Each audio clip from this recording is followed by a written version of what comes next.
Hi, I'm Tim. Welcome to Watchbox, and thanks for logging on. If you love this watch, email me, tmosso@thewatchbox.com. It's in the description below.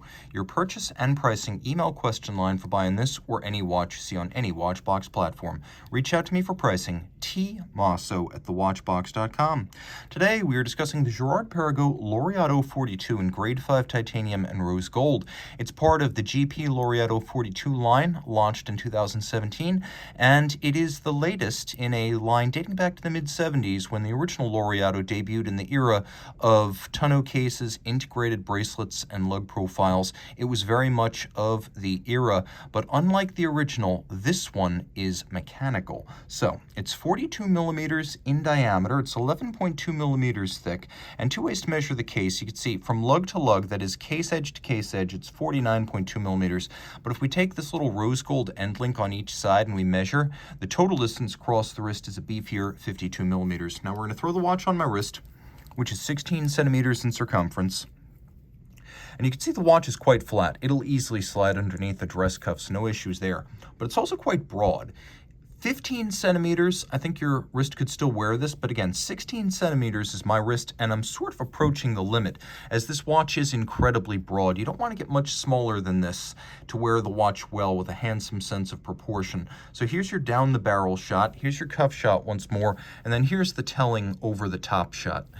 But the watch is nicely made and handsomely detailed, and everything that touches the wrist is of the highest quality. You can see the case arcs down a little bit to help bend it around the edge of the wrist. We have an integrated bracelet that integrates into the taper of the lugs.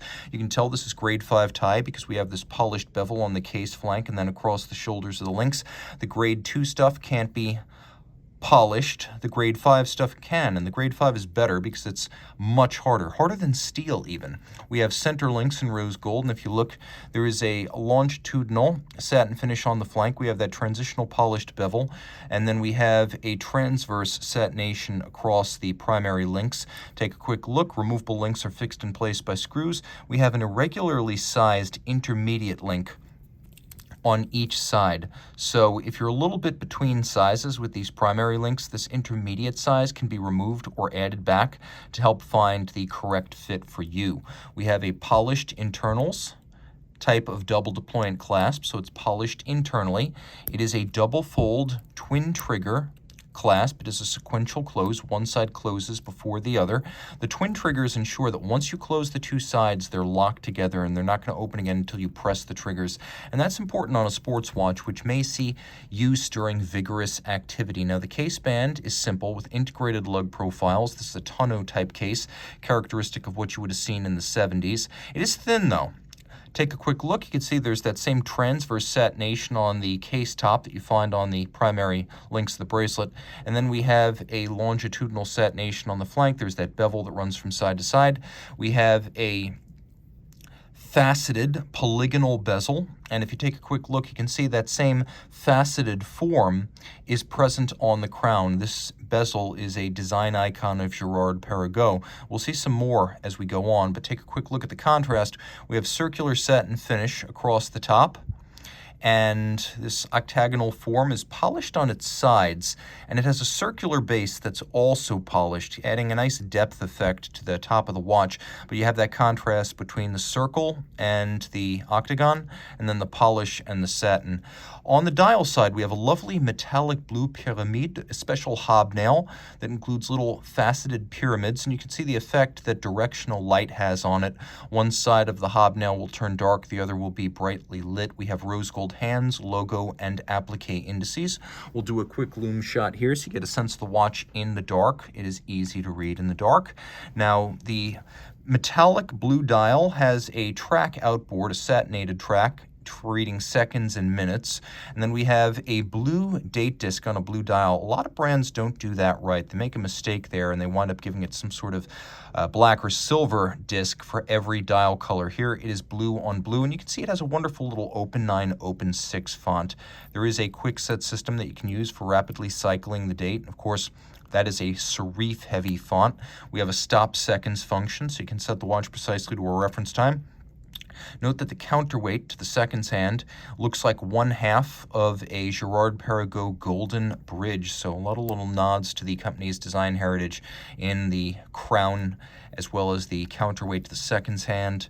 And then the watch is 50 meters water resistant with a screw-down crown. So 50 meters with a screw-down crown is surface swimmable. So if you're wondering, yes, you can surface swim this watch. The timepiece includes a caliber that is a big upgrade from the old 3000 series. Make no mistake, the 3000s are still quite nice, but if you're buying an automatic winding Girard-Perregaux today, you want the 1800 base, and that's what we have here. It's bigger, and it better fills the large case back. You can see that it has a combination of a eccentric screw micrometric regulation system with Edicron, allowing for very, very precise adjustment of the mechanism. It's got a 54-hour power reserve. It's a unidirectional winder. It does have the stop seconds and the quick set. It beats away at 4 hertz or 8 beats per second, and it pivots on 28 joules. It's nicely finished with a combination of hand finish and mechanical finish.